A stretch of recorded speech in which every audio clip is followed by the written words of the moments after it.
जय श्री महाकाल दोस्तों, हमारे शिव तंत्र धाम परिवार में जुड़े रहने के लिए आप सभी का धन्यवाद।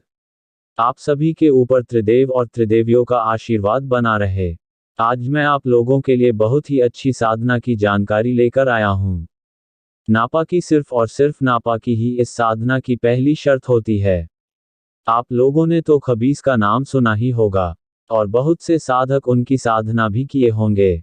आज मैं ऐसी साधना लेकर आया हूं जिनके विषय में बहुत कम लोग जानते हैं। खबीस साधना के विषय में जानते ही हो, पर क्या ये जानते हो कि महिला खबीस को क्या कहते हैं? चलो आज मैं इनकी संपूर्ण जानकारी देता हूं। महिला खबीस को खबीसा कहा जाता है। आप लोगों आज तक खबीस के ताकत के विषय में ही सुना होगा, पर क्या आप लोग जानते हैं कि एक खबीसा के अंदर कितनी ताकत होती है और वह क्या क्या कर सकती है? चलो मैं बताता हूँ। खबीसा मुस्लिम काले जादू में बहुत जबरदस्त ताकतों की मालिक होती है और औरत के रूप में हाजिर होती है। इनके माध्यम से बड़े काम लिए जा सकते हैं।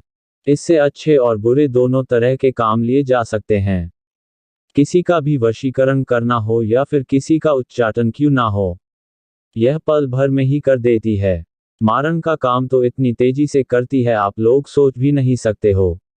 एक खबीसा जो होती है यह खबीस से बहुत ही शक्तिशाली होती हैं। खबीसा मुस्लिम तंत्र के काले जादू में महारत हासिल होती हैं। दुनिया का ऐसा कोई कार्य नहीं जो खबीसा नहीं कर सकती है और यह आप लोगों को भी काला जादू सिखा सकती हैं। इनकी साधना बड़े ही विचित्र रूप से की जाती है। अपने साधक के हर काम को आसानी से कर देती है, उसे देश विदेश की खबरें ला कर देती हैं। इसकी साधना या अमल को एक एकांत स्थान पर ही किया जा सकता है, जहां पर किसी प्रकार की कोई ध्वनि इत्यादि ना आती हो। यह साधना पूरे 21 दिनों की होती है। यह साधना को सिर्फ वीरान स्था में ही कर सकते हैं। इस अमल में खास बात यह है कि इस अमल में किसी भी प्रकार का सुरक्षा घेरा या हिसार नहीं किया जाता। इस अमल को बिल्कुल निर्वस्त्र होकर करना होता है। इस साधना को रात्रि 11 बजे से 2 बजे के बीच में ही संपन्न की जाती है। इस साधना के करते ही मात्र 7 दिनों में ही खबीसा दिखने लगती है। इस साधना को करते हुए ना तो आपने स्नान करना है और ना ही अपना मुंह धो सकते हैं, ना ही ब्रश कर सकते हैं। इस साधना को पूरी तरह से नापाकी में रहकर किया जाता है। अगर किसी कारण से किसी भी तरह से कभी स्वप्न दोष इत्यादि होता है तो भी आप स्नान नहीं कर सकते हैं। इस साधना के दौरान उनके ब्रह्मचर्य का पालन करें और अपने धैर्य का प्रदर्शन करें।